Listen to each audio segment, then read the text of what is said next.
Hi guys!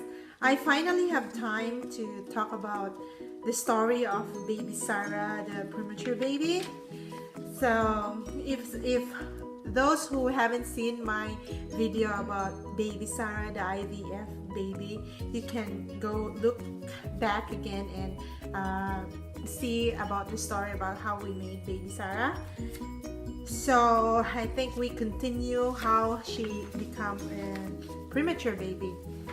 So we are from Vietnam, and after so we came from Vietnam, and on the last trimester of my pregnancy, we decided to flew to the US because we just want to make sure that if everything goes wrong, we are here because my husband said only we can trust the healthcare in the US.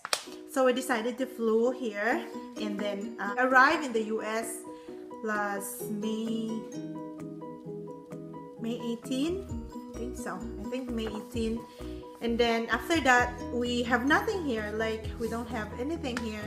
We were staying at the grandma and grandpa's house in North Dartmouth, and then so we decided to like hurry up to find house, buy car. So on the first week we were busy roaming around looking for cars, looking for houses, and I feel good at that time. Like, it's not really nothing else. I think in the first week we go to the OB-GYN right away to check me if I'm okay, and they said I'm okay, and they test me so many tests and it's okay. But then one day, after a week of looking for cars and houses, we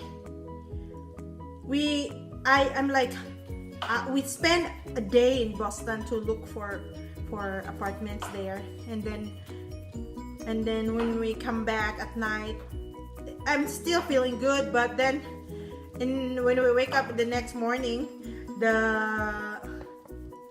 I have bleeding, like not so much bleeding, like just like not so little, not so much, just enough.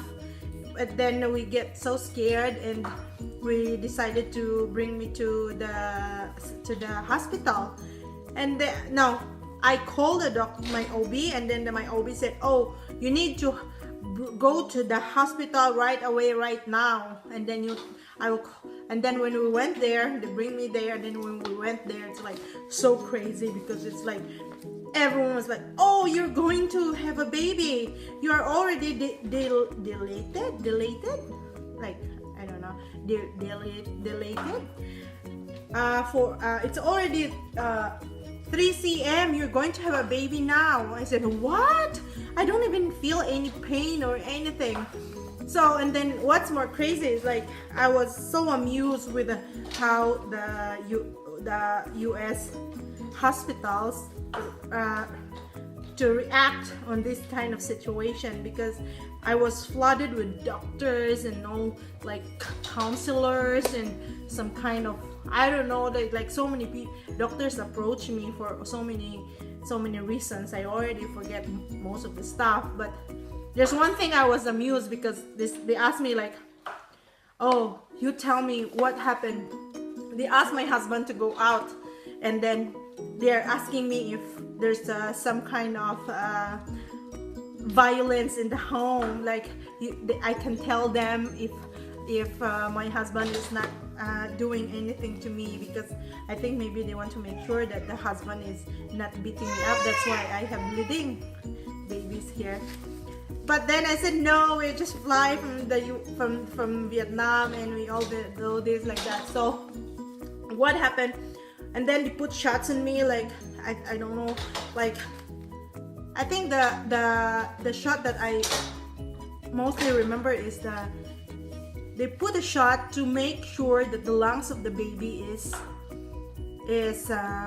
good, like they make sure that the lungs is grown enough for her to go out in this world and then they put something like, I don't know what's that, and then after an hour of doing all the tests and all the doctors coming, they decided to, we want to transfer you to the hospital which is specializes in this kind of situation. So after that, like few minutes later, everyone will come and the medics come and change me, bring me to the ambulance, and after 30 minutes we were in the other hospital. And then there, the same thing, they hurry up taking care of you, and it's so crazy because like this hospital specializes for this, like for the baby and mommy. It is called Women and Infants in Providence, Rhode Island. And then we went there, and then they really take care. They know how to take care. This is their specialty. And then they said like we have to hold on because I'm only 27, like 27 weeks at that time, almost 28 weeks. And when the baby is there, they wanted to hold on even until the last day that I can hold on the baby, because it's very, like, for the baby, at that time the development of the baby is very crucial. So we managed to hold on for a week. So after a week, they said, oh, you're already, like, nothing new. I was in the bed for a week in the hospital, and then it said like, oh, nothing happening. Is like, I think you are ready to go home. You can go home first because you're already okay. So at that day,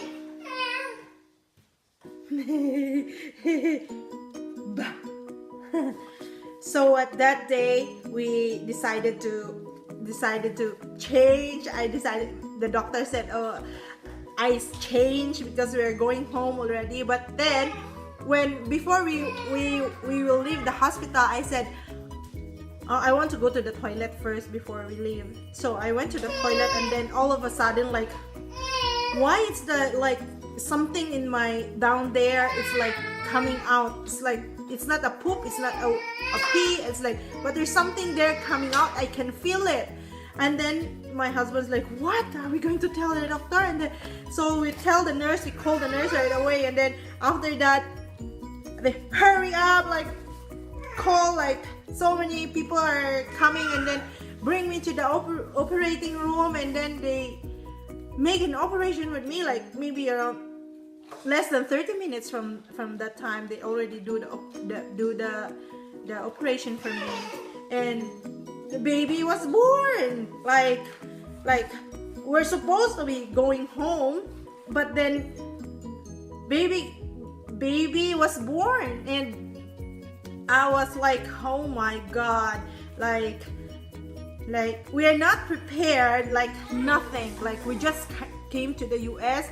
We don't even have single thing for the baby. We never bought anything for the baby because we didn't expect. We were looking for houses and cars first before we do all the things, because we actually still have 3 months for preparation for her. But then she come out so early, and then everything gets crazy after that. And this video is very long already. I think I'm going to do how, like, a baby in the NICU. Yeah, I think I'm going to do that, because what's going to happen next will be very situation. The next thing, what happened next is, it's very horrible thing happened to us, like, for the baby and for me. So I want to make a separate video for that because it's very long already. So that's how our baby is out. Huh? She comes unexpectedly. She's here in front of me listening to me. Okay, bye. You can listen to my next video. I just separate this video because it's too long. It's difficult to upload, and nobody likes to listen to a very long video, so I want to cut it. Okay. see you in the next video. Go to upload. And nobody likes to listen to a very long video, so I want to cut it. Okay, see you in the next video.